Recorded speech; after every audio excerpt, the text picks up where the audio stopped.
think somebody said it was a 100-year moment. I think it's actually a 1,000-year moment that's happening right now. That God's hand sovereignly is bringing things together to change the shape of how we do human formation.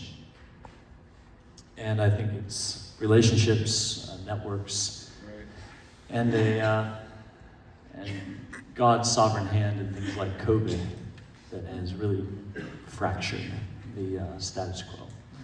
So we're seeing things that are just transforming the way that we think about who governs higher education. And that's going to be my focus today. The question is governance.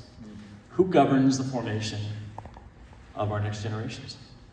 Is it the state? Is it university presidents and provosts? Those have both proven to be failed stewards. So who governs the formation of our next generation? And I think we have a moment now where we are returning that to the local community of faith. So I'm going to talk about Christian Halls International.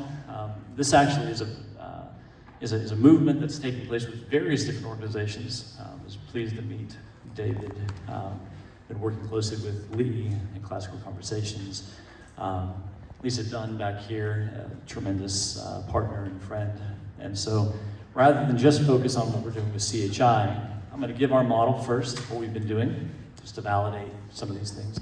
And then I'm going to pitch an idea called the Shipyard, which is a collaborative impact framework to say, how do we actually do this at scale?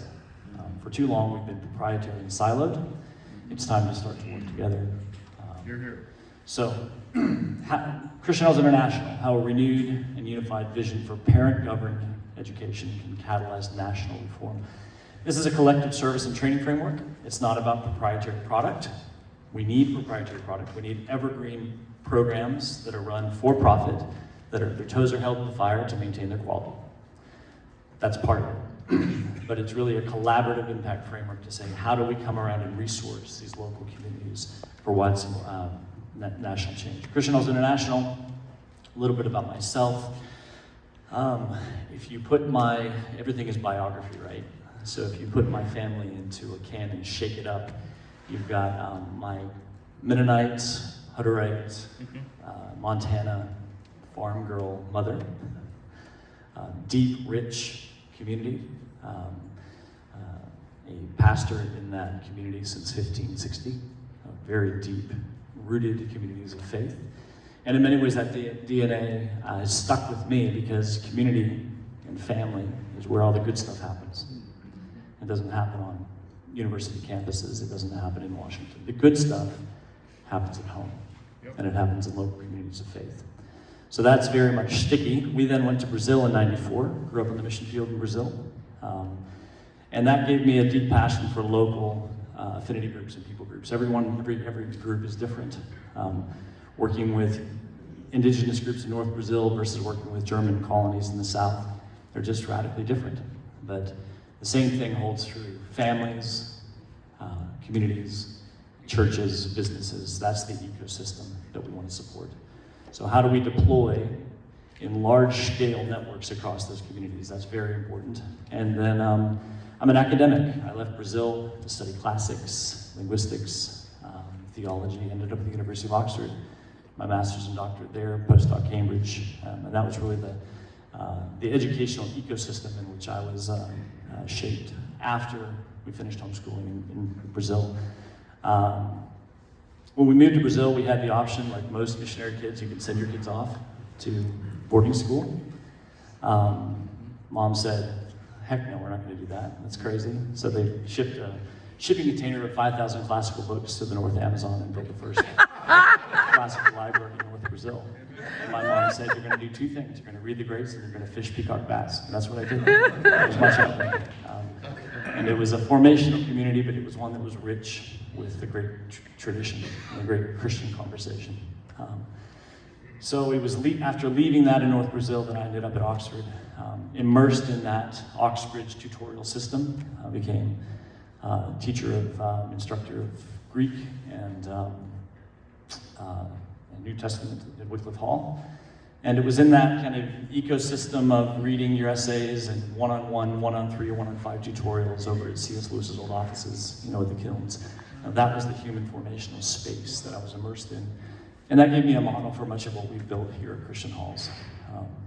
So what is Christian Halls International? It's really ancient innovation, is what I would call it. It's innovation in the fact that we need to break a lot of our current models, but it's ancient in the fact that this is just how Christians have always educated their people. It's a local tutorial ecosystem for K-12 plus university plus the trades. I'm going to be putting a lot of focus on the trades in this conversation. We developed it out of the Oxford tutorial system, but we partner with educational providers. We deploy this in local, small communities. It's very, very similar to what David has been doing. Local churches, local businesses, local homeschool communities, local private schools.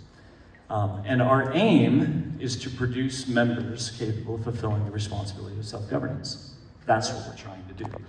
Everything else are vendors. Okay? And there's a good role for vendors. We need good quality vendors, but it's time to remove the governance from vendors and return it back to families. That's the focus of what we're trying to do with Christian Halls. So what does this look like? First of all, we have to go acquire a good supply chain. K through 12, universities, curriculum and publishing. We've been aggregating now for the past 5 years. Many different curriculum. We have over 400 degree programs from various different universities, dual credit through PhD, because we're in this fascinating moment where our universities have put enormous amounts of funds towards developing products line and supply chain. But they forgot the number one rule of business is that content may be king, but distribution's queen, and she wears the pants, baby. And if you don't have distribution, you know, you're in newspapers. If you don't have distribution, you have nothing. And so we have institutions that have put 10, 15, 20% of their endowment toward content creation, only to think that it's going to be the great savior for their institutions. And then they run into the buzzsaw of Purdue Global putting $30 million this last quarter just to market their MBA program. So how are these small Christian colleges going to compete in the distribution space against these massive universities? So by coming to them and saying, we will build your supply chain, we will build your demand, rather, but you're going to have to turn over governance from the content side to the families. And shockingly enough, our universities begin to buy in. And over the last 5 years, we've acquired over 12 different universities and seminaries, I'll show those later, that they're responsible for content, they're responsible for degrees, but local governance is really the implementation model. And so, great, we've got great supply chain. Our demand side are local families, what we call the private Christian hall. It's private in the fact that it's private, non-governmental. It's Christian in that we're explicitly Nicene, Trinitarian. We leave the local dimensions of that, Presbyterian, Baptist, Catholic, so on and so forth, to those local families because we truly do prioritize local family self-governance. And so by identifying those communities, we're able to say that's where all the good stuff happens. Now the problem that we found is, how do you get supply connected to demand? And so we had to build the field operation team that says we're going to acquire those licenses, we're going to market, we're going to recruit, and we're going to go get in the field. Well, it just happened to be what we've been pretty good at as a family because we've been in church planning and family engagement really for the last 30 years in Brazil. And so that's allowed us to grow fairly quickly. And we stack these educational ecosystems from K-12, university, and deploy them into the marketplace for these local formational ecosystems. It's very important that we stop thinking about our universities as the destination of human formation. They've proven themselves to be poor stewards of the space. What is a university? People ask me all the time, what's the difference between a Christian hall and a university? A university is really a transactional place where you go away for 4 or 5 years, you get a degree, and you probably never go back. How many people have been back, except for Regent, because it's right here, that have been back to your alma mater? Maybe a couple times, right? But it's a place you go away to and then you leave. We're really thinking about the local community of faith as the formational ecosystem where all the good stuff happens. It's really more akin to the old Beit Midrash, the old synagogue, or the martial arts dojo. What happens when you get your black belt? You just stop? Well, no, you practice your art and you teach. So what does the local community look like? It looks like from K through